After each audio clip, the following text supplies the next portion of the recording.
Ladies and gentlemen, this is internet personality Vangelus, and the kids love them their Scarecam Let's Plays, so obviously the kiddest kids love them their Scarecam Let's Play source material merchandise, and blatantly Funko is the company who collects them their licenses, which evidently includes the franchises that feature in the games that make up the gameplay footage of the Scarecam Let's Play so the kids love themselves to watch, so clear...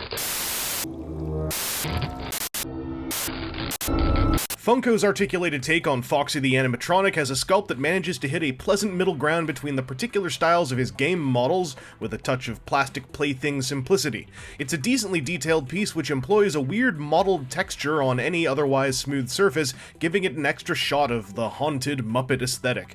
There are some muddy paint washes that play up a few patches of those textures, along with rather clean primary paint applications that avoid a lot of messy bleed or splatter. The head sculpt benefits enormously from some heavy lining around Foxy's one visible eye, and the patchwork gaps in the body are filled with matte black to highlight their designed disrepair. Sadly, the mouth is where a lot of weaknesses all come together at once, as the black paint fill doesn't quite hide the disappointing plastic filler that keeps Foxy's maw from being properly hollow, and the white paint on some of his lower teeth is noticeably streaky. Also, for all the good work the paint apps do in highlighting just about every aspect of the sculpt, the exposed rods in his chest gap are completely untouched. In fact, there is almost no metallic paint on his person, as the exposed robot bits are instead cast in a gunmetal polymer for the most part. This guy is from a line literally called the Five Nights at Freddy's Articulated Figure Series, so how articulated is he? Decently. Foxy's head is on a ball socket joint. This stem is a ball on the end that goes right into his head, so he can tilt his head around, and real great. It's real lovely. And that's the only neck joint, except I was messing with him a bunch, and then I heard a crack. And this is actually a double barbell ball socket joint. There's a joint on the inside of the torso as well. I don't know if that's intentional though, because right now it's pretty tight. If I swivel the rod around in some certain degrees, then this bottom joint that was stuck originally is like ragdoll loose in some twisted orientations. So, like I said, I don't know if it's intentional, but it definitely is functional when it's all tight and working. Sadly, there's no jaw joint. This is just a solid piece, and even though there's a hinge up here on his eye patch, and there might have been there might have been promo shots that showed the eye patch lifting up at that hinge. This is all just one solid sculpted piece, so that just ain't happening. He's got a ball socket joint on his shoulder, which is good at doing this, and mildly good at doing this too. This is actually a surprise to me. I thought that this shoulder was going to get way in the way. When I opened this guy up, I did this, and I was like, hey, he can almost do a tree posture. There's a little bit of butterfly bicep swivelly motion up here, but down here you got your fake bicep swivel, because it's a ball socket elbow, and it bends a solid 90, and then this hand is a ball socket joint in at the wrist. That's pretty cool, except that, like, that happens a lot. A lot of the joints on this guy, basically every joint on this guy, feels real good, except for that hand joint. I could go in and, bulk up this ball with some floor polish, and I probably will, but I wanted to share that with you before I did so.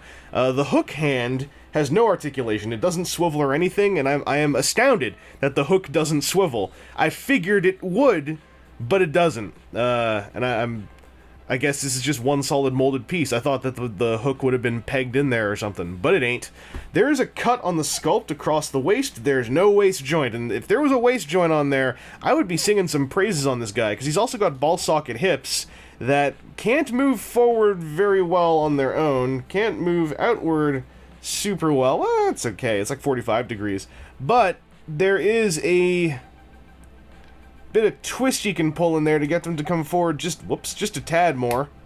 All the ball sockets, by the way, you can rip apart pretty easy, which, if you want to simulate battle damage, I guess that's doable.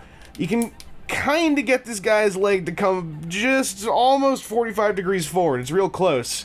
And then there's a ball socket knee, which adds a thigh swivel, and this guy's posability is okay. There's no ankle joints and there's no waist joint, but nonetheless, I don't know how much anyone really wants to do this other than me, but I was able to get this guy by twisting his legs back a little bit. The nice thing about twisting these upper legs is because of the ball socket connection on the lower legs, and the fact that his lower legs have no sculpted continuity into these upper legs, you can play around a little bit with this guy and get him into almost a bit of a hero stance, like just, pelvis forward a little bit, head up and then in a little bit.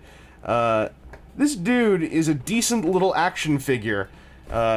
except for the fact that, like, you know, he costs $16 plus tax in Canada, and those missing joints start to hurt at that point. But if this guy was like $10, I would be pretty okay with it. And yeah, he's pretty durable. Like, I can shake him a lot. His hand will probably fall off when I do. Hey, his hand didn't fall off when I did that. So, Foxy, like, for all these ball socket joints and all the fact that I thought that these ball socket joints were going to be hindered as hell, really, it's only the hip ones that are hindered as hell. I have seen from other coverage of this line that the way his hips work is the way nearly all these joints work on the other bulkier designs, so I'm kind of just going to stick with Foxy for now. But, decently posable dude. Foxy includes the head and center mass of the Springtrap Build-A-Figure, and man, do I wish this wasn't a Build-A-Figure, as it's the other design I'd like to own from this first wave of FNAF figures. I am taunted by the paint and sculpt, which go above and beyond in showcasing all the wear, tear, and bloody, most probably organs that run through the suit.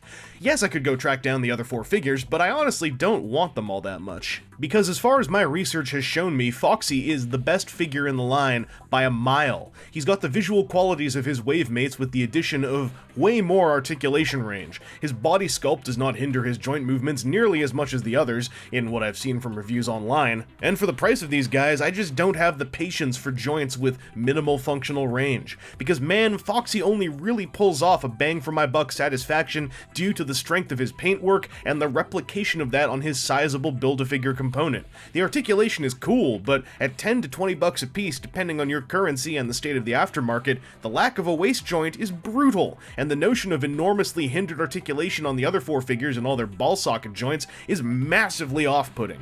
This is a neat little piece, and I'm sure bigger FNAF devotees will find those faults outweighed by the merch aspect, but on a tactile toy collector level, if it ain't Foxy, it probably ain't worth it. I was very pleasantly surprised by how much I like this figure, and then very disappointed to find out that he's the top of the articulated Chuck E. Cheese style heap. Anyway, this has been Internet Personality Vangelus, and I hope this video's been... Huh. Weird. That's not my ringtone. Wait. That's not coming from my phone. Where is...